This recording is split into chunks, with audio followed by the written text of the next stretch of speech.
நண்பர்களே, இன்று மே மாதம் 26ஆம் திகதி லண்டனில் இப்பொழுது நேரம் 12:45 பகல்.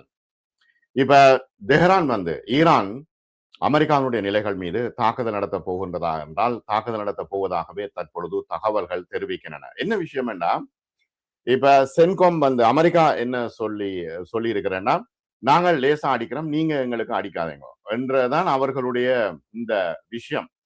தங்களுடைய மரியாதையை உலகளாவிய ரீதியில் காப்பாற்றிக் கொள்ள அமெரிக்கா துடிக்கிறது.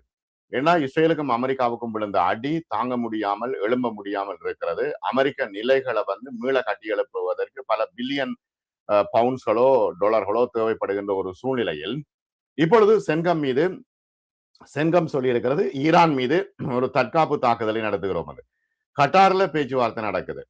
இப்ப ஒப்பந்தத்தை எழுத வேண்டும் என்று சொல்லி ட்ரம்ப் துடிக்கிறார். நெதன்யாகு இந்த ஒப்பந்தம் தேவையில்லை என்று சொல்கின்றார். ஆனால் நெதன்யாகுவுக்கு பயம் பிடித்து விட்டது என்னன்னா, அவர்கள் இப்ப என்ன சொல்கின்றார்கள் என்றால், அவர்கள் லெபனானை அடித்து நொறுக்கணும், ஹிஸ்புல்லாவை முடிக்க வேண்டும் என்று சொல்கின்றார்களே தவிர, ஈரானுக்கு அடிங்கொண்டு இப்ப சொல்கின்றார்களே. ஏன்னா அவ்வளவு அடி ஈரானால இஸ்ரேலுக்கு விழுந்திருக்கு. அதை மீட்க முடியாமல் இருக்கின்றார்கள். எனவே இவ்வாறான நிலைமைகள்ல இப்ப தெஹ்ரான் நிலைமை என்ன, ஈரான் என்ன செய்ய போகிறது என்பது தொடர்பாக நாம் பார்ப்போம். சப்ஸ்கிரைப் செய்யாத நண்பர்கள் சப்ஸ்கிரைப் செய்யுங்க, லைக் பட்டன் அழுத்துங்க, ஹை பட்டன் அழுத்துங்க. உடனுக்குடன் உங்களுக்கு செய்திகள் வந்து சேரும். நிலவரங்கள் என்ன? தெற்கு ஈரான் மீதான நேற்றிரவு அமெரிக்க தாக்குதல்களுக்கு தெஹ்ரான் அளிக்கவிருக்கும் பதிலடியை வளைகுடா பிராந்தியம் எதிர்கொள்ள தற்பொழுது தயாராகி வருவதாக தகவல்கள் வருகின்றன. இந்த தாக்குதல் தற்காப்புக்காக நடத்தப்பட்டதாக சென்ஹோம் மீண்டும் வலியுறுத்தி இருக்கிறது. இதன் மூலம் ஒரு பலவீனமான போர் நிறுத்தம் இருக்கிறதா என்றால், பலவீனமான போர் நிறுத்தம் இல்லை என்று அமெரிக்கா சொல்கிறது. போர் நிறுத்தம் இருந்து கொண்டேதான் இருக்கிறது என்று. அதே சமயம் ஈரான் போரை முடிவுக்கு கொண்டு வருவதற்கான சிக்கலான பேச்சுவார்த்தைகளில் அமெரிக்கா தன்னுடைய மேலாதிக்கத்தை முன்னெடுப்பை தக்க வைத்துக் கொள்வதற்கான ஒரு அடியாகத்தான் இந்த அடி நேற்றிரவு அடி இருந்தது.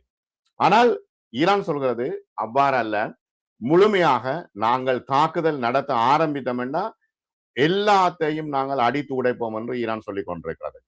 அமெரிக்கா மேலாதிக்கத்தை வெளிப்படுத்துவதற்காக நான் தான் வீரன், நான் தான் வீரன், நான் தான் வெற்றி பெற்று விட்டேன் என்று வெளிப்படுத்துவதற்காக இந்த தாக்குதலை நடத்தி காட்டியிருக்கிறது. நேற்றிரவு நடந்த அமெரிக்க தாக்குதல்களை தெஹ்ரான் உறுதிப்படுத்தி இருக்கிறது, பல மீடியாக்கள் உறுதிப்படுத்தி இருக்கின்றன.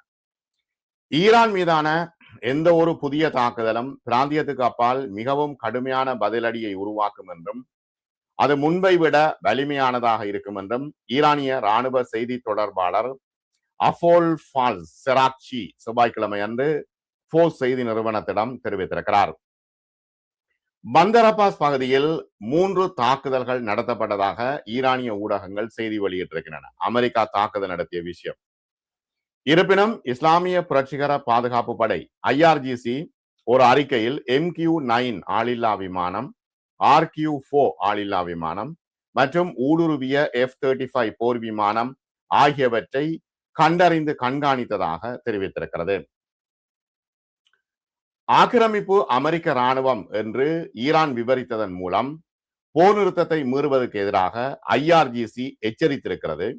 பதிலடி கொடுப்பதற்கான தனது உரிமை சட்டபூர்வமானது மற்றும் உறுதியானது என்று ஈரான் தற்பொழுது சொல்லிக் கொண்டிருக்கிறது.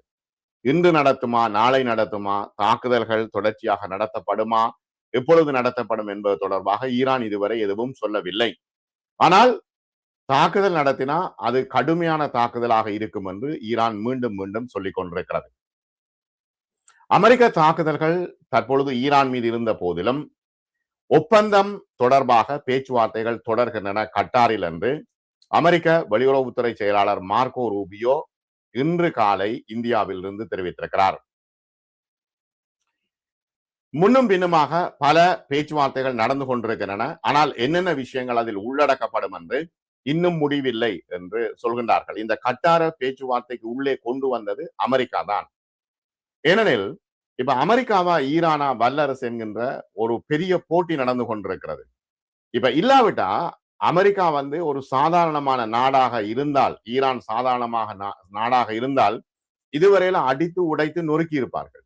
அப்ப ஈரான் பார்த்து அமெரிக்கா பயப்படுகிறது என்பது மிக தெளிவாக தெரிகிறது. அதனால் மீண்டும் மீண்டும் பேச்சுவார்த்தை, மத்தியஸ்தம் நாங்கள் போரை பின்னுக்கு தள்ளுகிறோம், ஒப்பந்தம் வருகின்றோம் என்று மீண்டும் மீண்டும் ட்ரம்ப் சொல்வதற்கு காரணம் ஈரான் மீது ஒரு அச்சம் அமெரிக்காவுக்கு தொடர்ச்சியாக இருக்கிறது. அமைதி ஒப்பந்தத்துக்கு மத்தியஸ்தம் செய்வதில் பாகிஸ்தானுடன் கத்தாரும் இப்பொழுது முக்கிய இடத்தை பிடித்திருக்கிறது. ஈரானின் உயர்மட்ட பேச்சுவார்த்தையாளர் முகமது பாக்கர் ஹலிஃபா மற்றும் வெளியுறவு அமைச்சர் அப்பாஸ் அராக்ஷி ஆகியோர் தோஹாவில் கட்டார் பிரதமர் மற்றும் வெளியுறவு அமைச்சர் ஷேக் முகமது இப்னு அப்துல் ரஹ்மான் அல் சானியோடு பேச்சுவார்த்தைகளை நடத்தி இருக்கின்றார்கள்.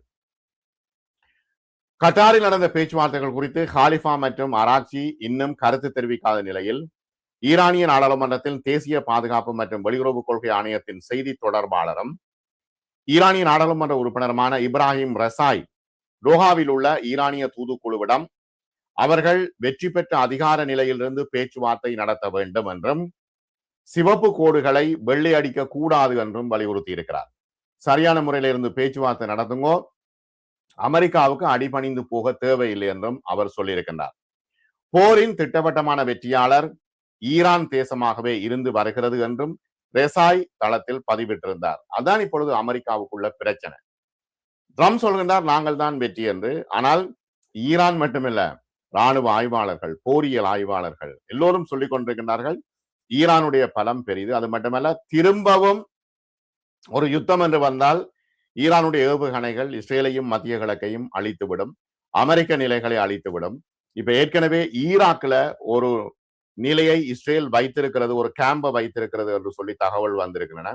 அடுத்த தாக்குதல் அந்த கேம்பும் ஈராக் பக்கத்துல தானே இருக்கு. தாக்குதல் நிச்சயமாக நடக்கும் என்பதில் மாற்று கருத்தில்லை. இன்று எக்ஸ்தலத்தில் பதிவிட்ட கட்டாரின் வெளியுறவு அமைச்சக செய்தி தொடர்பாளர் டாக்டர் மஜீத் அல் அன்சாரி சொல்கின்றார், ஒரு ஒப்பந்தத்தை உறுதி செய்வதற்காக கட்டார் ஈரானுக்கு 12 பில்லியன் டாலர்களை வழங்கியதாக கூறும் அறிக்கைகள் முற்றிலும் உண்மை அல்ல. ஒப்பந்தத்தை சீர்குலைக்கவும் பிராந்திய பதட்ட தணிப்பு மற்றும் ஸ்திரத்தன்மைக்கான தற்போதைய ராஜதந்திர முயற்சிகளை குழப்புவதற்கும் ஒரு தரப்பு பாடுபடுகிறது என்று சொன்னார். இப்ப இஸ்ரேலுக்கு இதை குழப்பி எவ்வாறாவது அமெரிக்கா ஈரான் மீது தாக்குதல் நடத்த வேண்டும் என்கின்ற ஒரு மனநிலையில் தான் இஸ்ரேல் இருக்கிறது. ஆனால் இஸ்ரேல் தயாராக இல்லை ஈரான் மீது தாக்குதல் நடத்த. ஏன்னா மீண்டும் ஒரு இஸ்ரேலை அழிவு பாதைக்கு கொண்டு செல்வதற்கு இஸ்ரேல் தயாராக இல்லை. அதான் அவர்கள், நான் ஏற்கனவே சொன்னது போல, ஹிஸ்புல்லாவை அடியுங்க அடிங்கன்னு சொல்லிக் கொண்டிருக்கிறார்களே தவிர ஈரானை அடியுங்கன்னு சொல்லவே இல்லை. அந்த வலதுசாரி 2 இனவாதிகள் இருக்கிறார்கள் தானே, அவர்கள் சொல்லவே இல்லை. இந்தியாவில செய்தியாளரிடம் பேசிய மார்க்கோ ரூபியோ, அவர் இந்தியாவில் இருக்கிறார், ஹோமுஸ் நீரிணை எப்படியாவது திறக்கப்படும் என்று அவர் சொல்லியிருக்கின்றார். தொடர்ந்து நடைபெற்று வரும் பேச்சுவார்த்தைகளுக்கு மத்தியிலே தாக்குதல்கள் நடக்குமா இல்லையா என்பது தொடர்பாக இன்னும் தெளிவான ஒரு விஷயம் வெளியில வராமல் இருக்கிறது. அமெரிக்க மத்திய கட்டளை தலைமையக அறிக்கையின்படி ஈரானிய படைகளால் ஏற்படும் அச்சுறுத்தல்களிலிருந்து தங்களுடைய அமெரிக்க இராணுவத்தை பாதுகாக்கத்தான் இந்த தாக்குதல்கள் நடத்தப்பட்டன என்று சொல்கின்றார்கள். ஏவுகணை தளங்கள், கனிவெடிகளை புதைக்க முயன்ற ஈரானிய படகுகள் தான் இந்த தாக்குதல் இலக்கு என்று சொல்கின்றார்கள். ஆனால் இது மிகப்பெரிய நெருப்புக்குள்ள கை வைத்த மாதிரி தான் இது அமைந்திருக்கிறது என்று தற்பொழுது ராணுவ ஆய்வாளர்கள் அச்சம் வெளியிட்டிருக்கின்றார்கள்.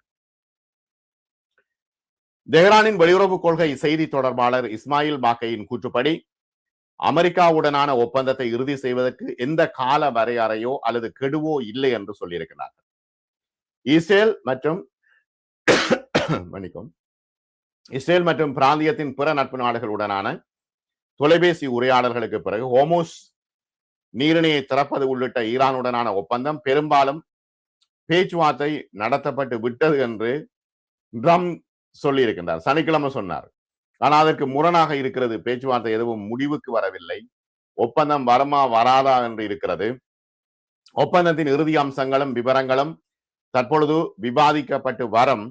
ஆனால் விரைவில் அறிவிக்கப்படும் என்று ட்ரம்ப் எடுத்த உடனே தன்னுடைய ட்ரூ சோசியல்ல போட்டுவிடுவார். அடுத்தது ட்ரம்பினுடைய முக்கிய நோக்கம் இந்த ஆபிரகாம் உடன்படிக்கை இருக்குதான், அதை கொண்டு வந்து இஸ்ரேலை எப்படியாவது பாதுகாப்பதுதான் ட்ரம்பினுடைய நோக்கம். இதற்கிடையில் ஈரான் போரை முடிவுக்கு கொண்டு வருகின்ற எந்த ஒரு ஒப்பந்தத்திலும் இஸ்ரேலுடனான உறவுகளை இயல்பாக்குவதை நோக்கமாக கொண்ட அமெரிக்காவின் மத்தியஸ்தத்தில் உருவான ஆபிரகாம் அக்கோர்ட் உடன்படிக்கைகளில் சவுதி அரேபியாவும் பாகிஸ்தானும் இன்னும் பல நாடுகளும் இணைய வேண்டும் என்று ட்ரம்ப் சொல்லியிருக்கிறார். ஈரான் மீது கடுமையான நிலைப்பாட்டை ஆதரிக்கின்ற சக குடியரசு கட்சியினரிடமிருந்து உருவாகி வருகின்ற ஈரான் ஒப்பந்தம் விமர்சனங்களை எதிர்கொண்ட நிலையில் இந்த விஷயத்தை ட்ரம்ப் சொல்லியிருக்கின்றார். எப்படியாச்சும் அப்ரஹாம் அக்கோர்ட்ல வந்து சேர்ந்து இஸ்ரேலை காப்பாற்றுங்கன்னு சொல்லி முஸ்லிம் நாடுகளை அவர் அழைத்துக் கொண்டிருக்கிறார். பாகிஸ்தான், துருக்கி, எகிப்து, ஜோர்தான் ஆகியவற்றோடு சவுதி அரேபியா, கட்டார் ஆகிய நாடுகளும் இந்த அப்ரஹாம் உடன்படிக்கையில் கையெழுத்திட வேண்டும் என்று ட்ரம்ப் சொல்கின்றார். இவர்கள் இன்னும் சேரல. 2020 பஹ்ரைன் மற்றும் ஐக்கிய அரபு அமீரகம் ஆகியவைதான் இந்த அப்ரஹாம் உடன்படிக்கையில் இணைந்தன. அதனாலதான் ஈரான் கடந்த போர்ல 40 நாள் போர்ல இவ்வளவு அடி அடித்தது ஐக்கிய அரபு அமீரகத்துக்கும் கட்டாருக்கும் அடிதானே. ஈரான் போரை முடிவுக்கு கொண்டு வருவதற்கான ஒப்பந்தம் பெரும்பாலும் பேச்சுவார்த்தையில் இருக்கிறது என்று ட்ரம்ப் என்று சொல்லியிருக்கிறார். இந்த சிக்கலான முயற்சிகளுக்கு சமமான நேரத்தில் அப்ரஹாம் உடன்படிக்கையை செய்து இஸ்ரேலை காப்பாற்றுங்கோ என்று சொல்லி அவர்கள் கெஞ்சி கொண்டிருக்கின்றார் ட்ரம்ப் முஸ்லிம் நாடுகளை. சவுதி அரேபியாவும் இதுல இணைய வேண்டும் என்று தற்பொழுது சொல்லி இருக்கின்றார். ஆனால் பலஸ்தீனத்தை அடித்து ஒவ்வொரு நாளும் பலஸ்தீனத்தை அடித்து நொறுக்கி கொண்டு அங்கு இறந்து கொண்டிருக்கின்ற மக்கள் தொடர்பாக ஒரு தெளிவான பாதையை அமெரிக்காவோ அல்லது இந்த அரபு நாடுகளோ காட்டுவதாக இல்லை. இப்ப இஸ்ரேலுடனான தூதரக உறவுகள் இல்லாத நாடுகளை தூதரக உறவுகளை ஏற்படுத்துமோ என்று சொல்லி ட்ரம்ப் பலப்படுத்தி கொண்டிருக்கின்றார். ஆனாலும் கூட மிகப்பெரிய பதட்டமான ஒரு சூழ்நிலை இருக்கிறது மத்திய கிழக்கில். ஈரான் இந்த போரை மீண்டும் ஆரம்பிக்குமா? இன்று அதற்கான முடிவு தெரிந்துவிடும். ஏனெனில் இந்த பேச்சுவார்த்தை ஒரு பக்கம் நடந்து கொண்டிருக்க ஒரு சரியான ஒப்பந்தத்தின் கீழ் செல்ல வேண்டும் என்று ஈரான் நினைத்துக் கொண்டிருக்கிறது. அமெரிக்காவை மட்டும் நம்பி அல்ல, முக்கியமான நாடுகள் இதில் கையெழுத்திட வேண்டும். ஆனாலும் கூட பலஸ்தீன ஒப்பந்தம் முக்கியமான நாடுகள் கையெழுத்திட்டும் கூட இஸ்ரேல் அதனை மீறி தொடர்ந்து அந்த மக்களை கொன்று கொண்டிருக்கிறது. எனவே இந்த ஒப்பந்தங்கள் எதுவும் அவர்கள் சரியாக நிறைவேற்றுவதாகவே தெரியவில்லை. அதனால்தான் ஈரான் யாரையும் நம்புவதாக இல்லை. இப்ப தெஹ்ரான்ல வந்து ஈரானுடைய தெற்கு பகுதியில தாக்குதல் நடத்தியதற்கு ஈரான் என்ன செய்ய போகிறது என்று எல்லோரும் பயந்து போயிருக்கிறார்கள். பார்ப்போம், செய்திகள் வரும்பொழுது நான் உங்களுக்கு தருகின்றேன். சப்ஸ்கிரைப் செய்யாத அன்பர்கள் சப்ஸ்கிரைப் செய்யுங்கோ, லைக் பட்டன் அழுத்துங்கோ, ஹை பட்டன் அழுத்துங்கோ. உடனுக்குடன் உங்களுக்கு செய்திகள் வந்து சேரும். மிக நன்றி நண்பர்கள்.